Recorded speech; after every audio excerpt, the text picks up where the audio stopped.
La jeune dame dont je parlais, qui répond au nom de Mademoiselle Phébus, c'est son nom de plume. Je ne vais pas l'appeler par son. C'est son nom de plume, Mademoiselle Phébus. Quand je lui ai demandé de m'envoyer une petite description d'elle, de m'envoyer une recette. Pourquoi ne me demandez pas? C'est même pas que je ne fais pas la cuisine. Elle a dit, non, je vais vous dire sa recette qu'elle m'a envoyée. C'est prenez de la neige fraîche et des nouvelles vents dans un bol en bois de préférence et mélangez les ingrédients suivants.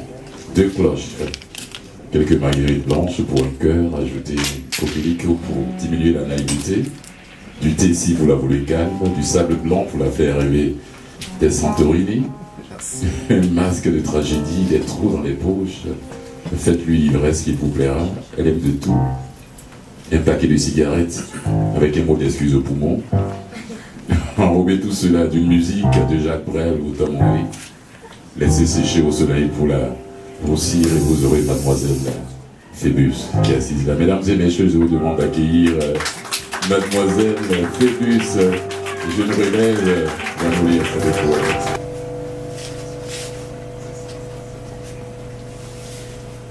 J'aimerais être Madame Priversi de Clyde, en Rousseau. Je tiens à mes tâches d'hérésie quand même. Mais ce soir, face à mes mains mortes, rongées par les rats et les nerfs qui me taillent sauvage, je me lève pour vous parler de mes rêves. Le premier est une peinture à l'huile de violette.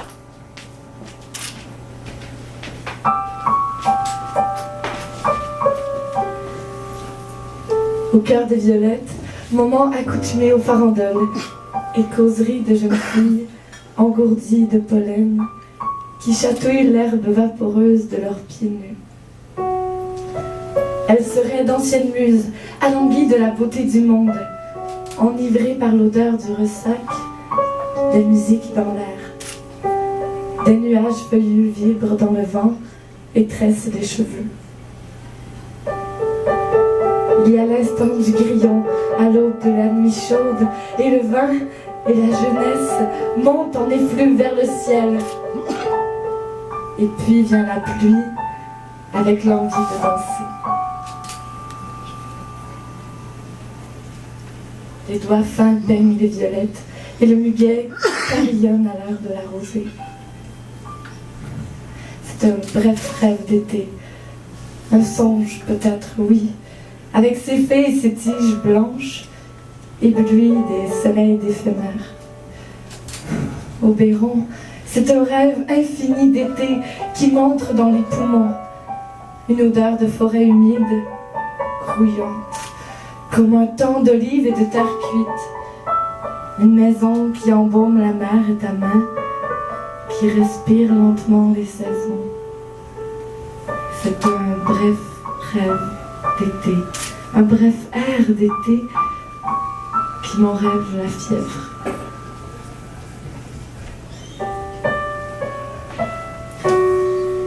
Il serait bien de voir ce rêve couleur sépia.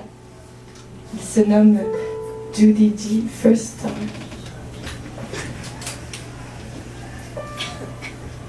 Que je vous parle du désert où l'homme est couché, où il tourne la tête et regarde cet horizon de sillon terre.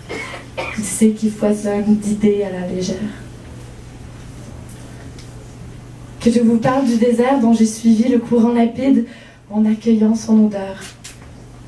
Et sur sa rive agonisaient des bêtes sans visage. Et j'ai puisé dans ma main tremblante la mort d'une colombe. Elle n'avait pas assez d'ailes, ou simplement trop peur de sauter dans le vide et d'avoir oublié comment voler. Que je vous parle du désert où rôde une cape d'arabesques changeantes. J'ai vu ces mirages au loin, et de ses pans sortaient de longs doigts qui se recourbaient en ombre sur les vacancières et les projetaient les unes contre les autres. Il ne restait plus d'elles par la suite qu'une éclaboussure de sable et des membres épars. Meurtre de sable du sorcier de ma mémoire. Cela devait laisser des traces de dunes tragiques sous ses pas. Que je vous parle du désert à la porte de ma maison sans image. Ma matrice campagnarde que je redécouvre en boucle. Et à la fenêtre, se tenait un haut palais de Russie, tout de vert et de jaune illuminé par un soleil de caresse. Et le paysage s'ouvre. Que je vous parle du désert où j'ai découvert mon inhumanité et l'ai écrite dans une autre réalité. Oh, que je vous parle, mais je rêvasse à plus soif. Le désert, quoi. Arrête le piano, Pascal. Vous le connaissez, ce désert? Je sais bien. Vous le connaissez trop bien. Avec vos grands yeux, trop grands ouverts, trop grands fixés. Rappelez-vous ce matin? Ce grand désert d'éveil. Je crois que mon premier roman sera un rêve à la Judy Garland. Bien alors, merci Fulgence, c'était une très belle soirée. On espère que ça va se continuer dans les années à venir. Et puis que tu vas réussir à faire découvrir toutes sortes de poètes qui sortent de toutes sortes d'ethnies ou de classes différentes.